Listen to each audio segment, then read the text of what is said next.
Hi, welcome to three roses kitchen. இன்றைக்கி நம்ம என்ன செய்ய போகிறோம்னு பார்த்தீங்கன்னா ரொம்பவே சூப்பரான ராகி பிடி கொழுக்கட்டை தாங்க செய்ய போகிறோம். எப்படி செய்கிறதுன்னு வாங்க வீடியோக்குள்ளே போய் பார்க்கலாம். ரொம்ப சாஃப்டாக பூ மாதிரி இந்த கொழுக்கட்டையை சூப்பராக செய்யலாங்க. அதுக்கு ஒரு மிக்ஸி ஜார் எடுத்து வச்சுக்கோங்க. 250 ml கப்பில் ஒரு கப்பு அவல் சேர்த்துக்கலாங்க. சேர்த்துட்டு இது கூடவே 3 ஏலக்காய் சேர்த்துக்கலாம். இப்போ மூடி போட்டு இதை பவுடர் பண்ணி எடுத்துக்கலாங்க.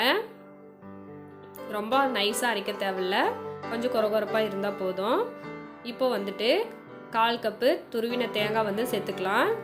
சேர்த்துட்டு மறுபடிக்கும் மூடி போட்டு நம்ம இதை பவுடர் பண்ணி எடுத்துக்கலாங்க. எடுத்துட்டு இப்போ ஒரு அகலமான பாத்திரம் எடுத்துக்கலாம். எடுத்துட்டு அதில் இந்த தேங்காய் கலவையை சேர்த்துக்கலாம். சேர்த்துட்டு இது கூட 1 கப்பு ராகி மாவு சேர்த்துக்கலாங்க. எல்லா சாமானும் ஒரே கப்பில் அளந்துக்கோங்க. உங்கள் வீட்டில் எது இருக்கோ அதில் அளந்துக்கோங்க. கப்பு இல்லை டம்ளர் எதுவாக இருந்தாலும் சரி, ஒரே திங்ஸில் அளந்துக்கோங்க. அளந்துட்டு இப்போ இதை மிக்ஸ் பண்ணி விட்டுக்கலாங்க. மிக்ஸ் பண்ணிட்டு இப்போ இதில் கருப்பட்டி, வெல்லம், நாட்டு சர்க்கரை எது இருந்தாலும் சேர்த்துக்கோங்க. 1/2 கப்பு சேர்த்துக்கோங்க. நான் வெல்லம் சேர்க்குறேங்க. வெல்லம் கல் தூசியெல்லாம் இருக்கும், அதனால் நான் கரைச்சிட்டு சேர்த்துக்கிறேன்.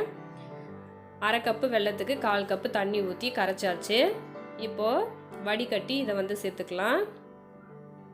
நீங்கள் அப்படியே நாட்டு சர்க்கரையெல்லாம் சேர்க்குறதா இருந்தால் தண்ணி ஊற்றி மாவை பிசைஞ்சு எடுத்துக்கோங்க. இப்போ நான் வெல்லத்தை கரைச்சி எடுத்ததுனால அதுவே எனக்கு கரெக்டாக சரியாக போச்சு. நான் வேறு எதுவும் எக்ஸ்ட்ரா தண்ணியெல்லாம் ஊற்றலை.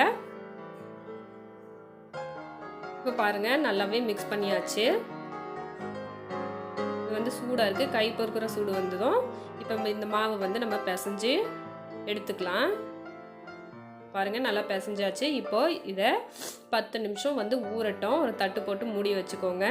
10 நிமிஷம் கழிச்சிட்டு நம்ம இதை கொழுக்கட்டை பிடிக்கலாம்.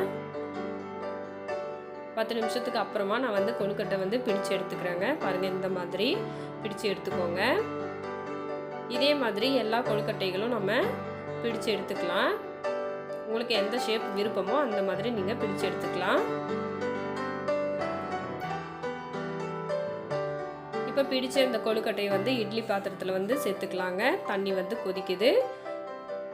இப்போ இட்லி தட்டில் இது எல்லா கொழுக்கட்டையும் நம்ம சேர்த்துக்கலாம்.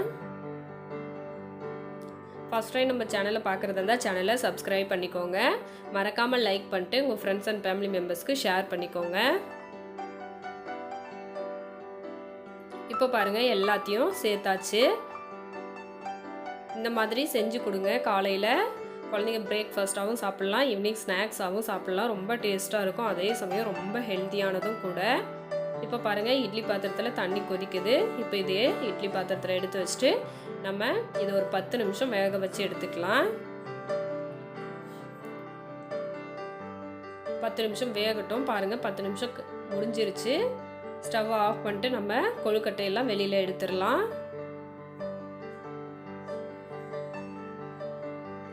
அவ்வளோதான், ரொம்பவே சூப்பரான பூ மாதிரியான நல்லா சாஃப்டான நம்மளோட ராகி பிடி கொழுக்கட்டை ரெடி ஆகிடுச்சு. கண்டிப்பாக நீங்களும் ட்ரை பண்ணி பார்த்துட்டு உங்களோட குழந்தைங்களுக்கு செஞ்சு கொடுங்க. ரொம்பவே விரும்பி சாப்பிடுவாங்க. ரொம்ப ஹெல்த்தியானதும் கூட. நம்ம சாப்பிடும்போது நம்மளோட இடுப்பு எலும்புகள் எல்லாம் வலுப்பெறுங்க. கண்டிப்பாக நீங்களும் ட்ரை பண்ணி பார்த்துட்டு உங்களோட கமெண்ட்டை சொல்லுங்கள். மறக்காமல் லைக் பண்ணிக்கோங்க. தேங்க்ஸ் ஃபார் வாட்சிங்.